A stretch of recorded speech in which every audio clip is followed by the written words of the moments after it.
And now, why don't you explain what exactly you use, what this is, and what you use it for? Okay, so maybe you can zoom in so that we can see, for example, the first three lines. Oh, then we lose something. Yeah, you can start with this. Um, maybe zoom out a little bit so that we can still see the entire line. A little bit like this. That's it. Very good. Thank you. Okay. So here, what we have is of course, a figured bass. You see the bass and you see the numbers, and the meter is 3/4, and it says saraband. So we have 8 measures, repeat, and then another 16 measures and repeat. And then we have the same chord progression in a different key. So the first one G minor, the second one in B minor. Now, when you look at it, you can just play the chords, right?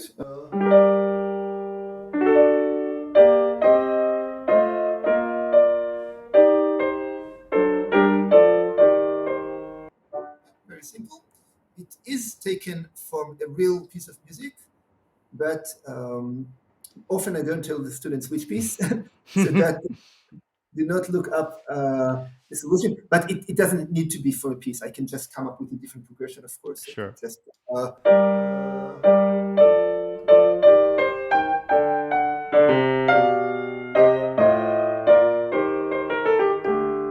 slightly different. Right. It can be a lot of different things. But anyway, let's start with the progression that's on the page. Okay. So what we see 8 measures that start in the tonic and get to a half cadence. So when we say saraband, we think what are different ways in which we can expand the harmonies, elaborate on the harmonies, but then what can we do that would be specific for what we know of a Baroque saraband? So if I just think about elaborating the harmonies, I can elaborate notes that belong to the harmony. For now, not worrying so much about the rhythm, just playing.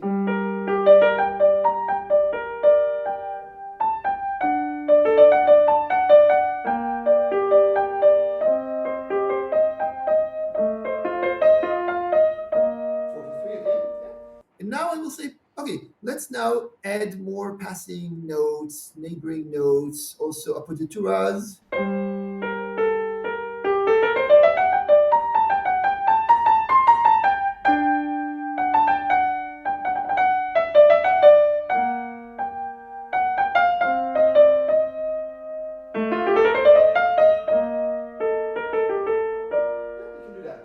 And then once you can do this, of course, we can talk about how you connect the different notes, that you're not just playing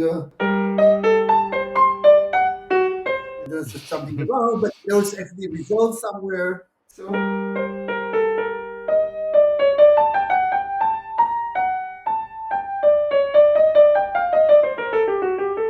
the relationships between the consonances and dissonances and so forth, and how you emphasize them, how you play with expression, not just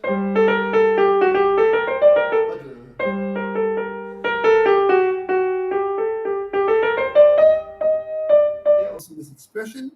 And then, okay, saraband, so we have 3/4. So at first, I will play quarter notes and eighth notes. 1, 2, 3.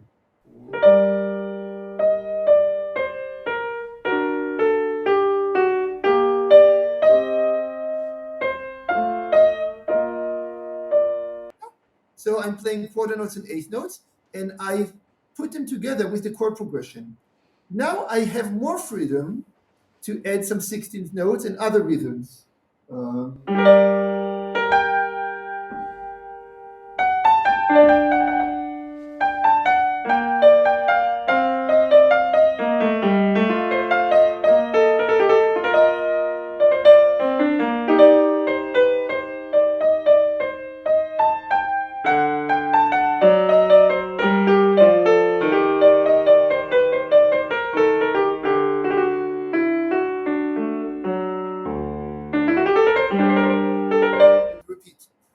Woo!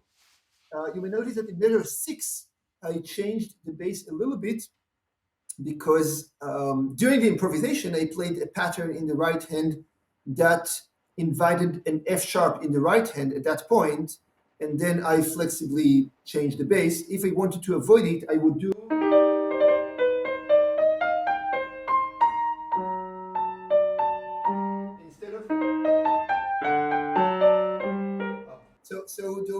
things that emerge from that.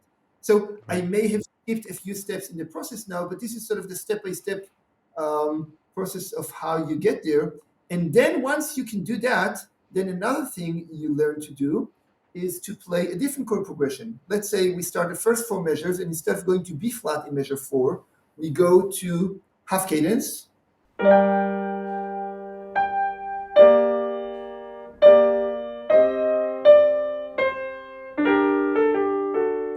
then let's say that at the end of measure 8, instead of going to half cadence, I want to actually modulate to the dominant. And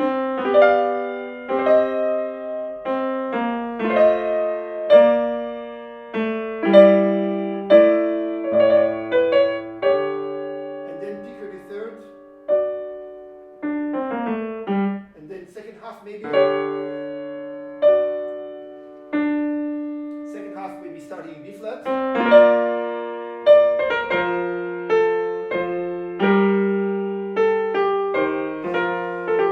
And then after another 8 measures, let's say I want to go to C minor.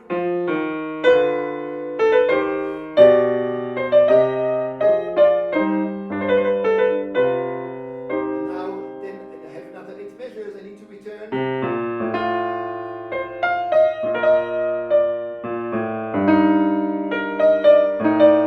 last 4 measures, finishing.